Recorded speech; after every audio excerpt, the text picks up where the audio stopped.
everyone. Welcome to DC News Now. I'm Chief Meteorologist Janessa Webb. It has been a fantastic week. High pressure dominating the weather game and a ton of sunshine. Guess what? This continues as we go into the weekend. I'll have that full forecast coming up.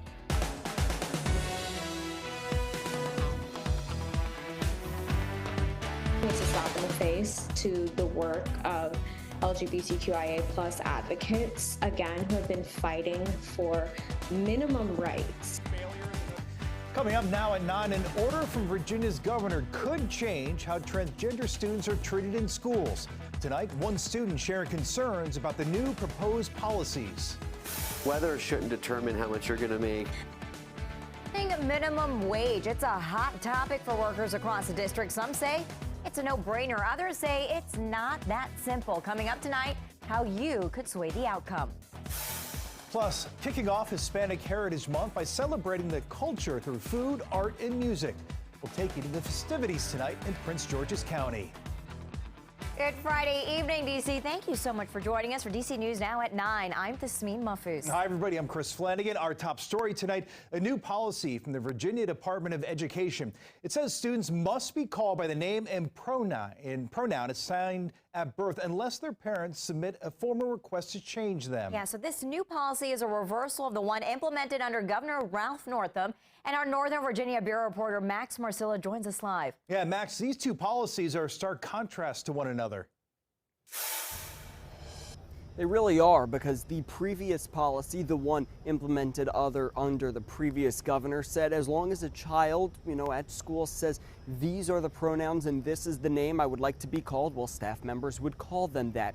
Under this policy, if implemented by school boards, the staff members wouldn't be allowed to do so unless in that one circumstance, if a parent sends a letter to the school saying, yes, this is what you should call my child. As you said, really stark differences, and it's not the only one.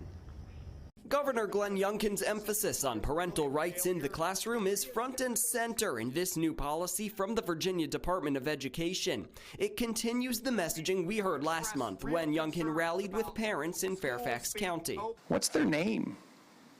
What pronoun will they use? How are they going to express their gender?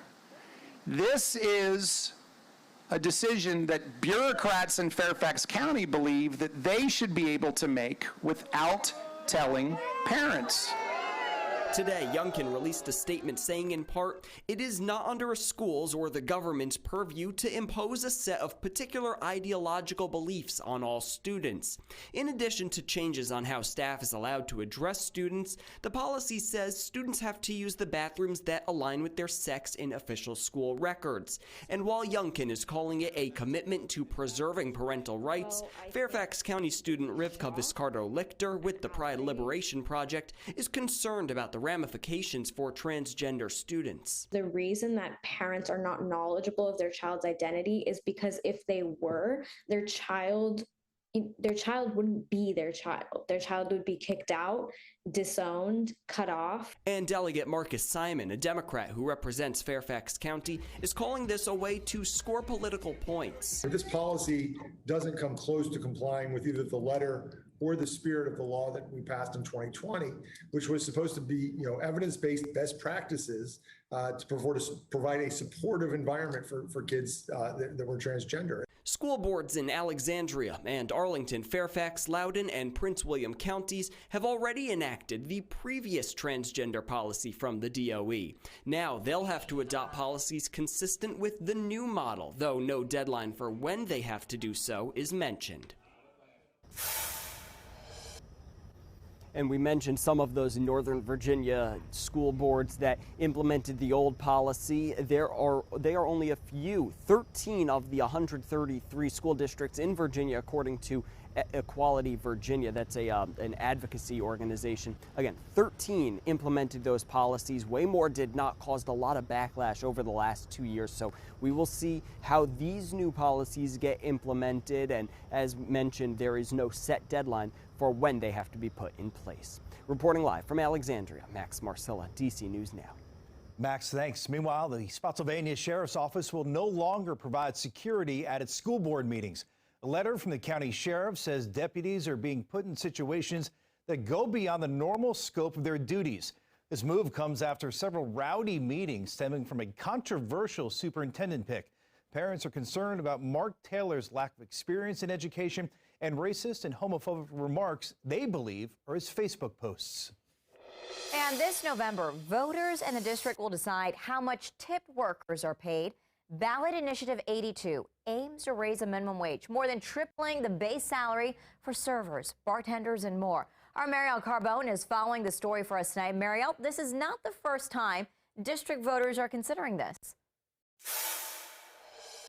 No, it's not. Actually, voters passed a similar initiative back in 2018, but City Council overturned that. Now, for those who support this, they say it's a no-brainer. It's all about fair pay for the service industry. But for those who are against it, they say it's not that simple.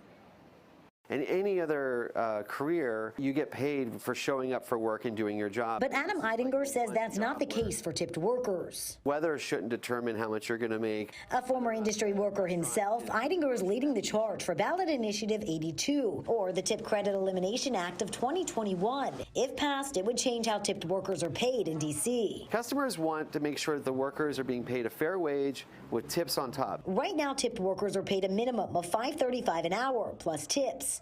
By law, their hourly pay, including those tips, must average out to at least the minimum wage, or $16.10. If not, their employer must match the difference. Under Initiative 82, all tipped workers would be paid $16.10 an hour up front, plus tips. These people are trying to take advantage of our situation. But longtime bartender Valerie Torres doesn't see the benefits. It would harm the workers that it purports to be helping. She says it'll end up taking money away from tipped workers because restaurant owners will likely pass the extra labor costs onto the customers in the form of a service charge on your check. There's this misconception that if there's a service charge, that all that money will now go to the person who was waiting on your table. Once it's a service charge, it's no longer gratuity. My servers make somewhere between $30 and $40 an hour. Jeffrey Tracy is the owner of Chef Jeff's. He agrees the change will ultimately hit the pockets of consumers. Even worse, he says businesses could cut jobs.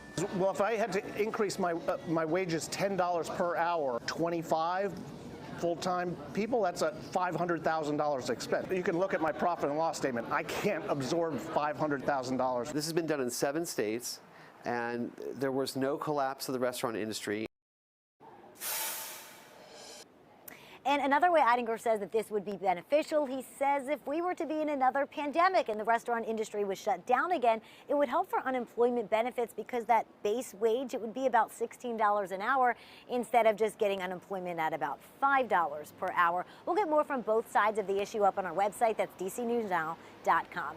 For now, reporting in Georgetown tonight, I'm Marielle Carbone, DC News Now. Marielle, thank you. And developing tonight, 3 men shot near Petworth Metro in Northwest today.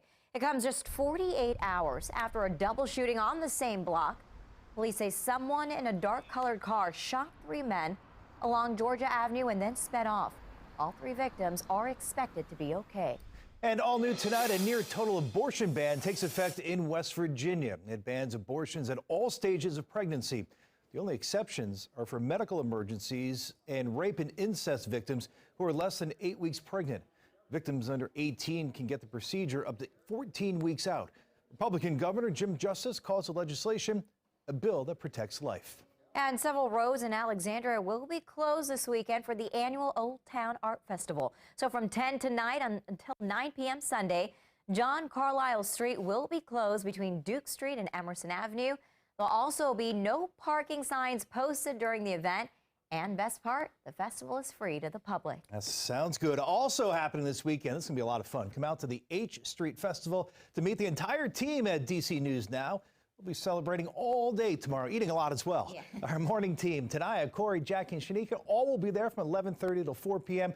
And then from 3 to 7 p.m., you can say hi to Tasmeen, Janessa, Derek, and myself. Again, the fun happening tomorrow on H Street. We certainly hope to see everybody out there. Should be a lot of fun. You know what? You can't use weather as an excuse not to go. Yeah, you got to be there. Chief Meteorologist Janessa Webb is here. And Janessa, the weather from 3 to 7 looks pretty fantastic. Fantastic all day long. All I got to say is as long as you guys feed me, all those big smiles are going to be out there. And so we plan to have such a great time. And make sure you stop by and say hello. High pressure going to continue all weekend long. So we're going to bask in a ton of sunshine. And so that's the wonderful weather news. You will have to contend with a few cooler temperatures, though, as you are starting to wake up. Also, our weather team tracking a little bit of a haze that is building. We have the jet stream, and then you have all those fires across the Pacific Northwest. And even though we want to sit on bright, sunny skies, some of that smoke is lingering now into the East Coast. So tomorrow afternoon, we'll go with a few spots with hazy conditions, but predominantly most of us sitting under mostly sunny conditions. So your hour by hour and weekend outlook continues to be temperatures sitting at average for your Saturday afternoon. 82 degrees, mostly sunny skies with overnight lows around that 9 o'clock hour going to be hovering in the upper 50s. It's really a dramatic weather turn, though, as we go into Sunday. Many spots going to be jumping up about 5 to 10 degrees, highs back in the upper 80s, and I will not rule out that possibility of a few spots hitting 90 degrees. Now, humidity, it's about to be a problem as we go into your late weekend into next week. We'll talk about that coming up. Looking forward to that great weather, Janessa. Thank you. And also coming up, the latest on the migrant crisis in the district. Advocates calling yesterday's drop-off at the Naval Observatory a political stunt. And we talked to one local nonprofit trying to provide solutions.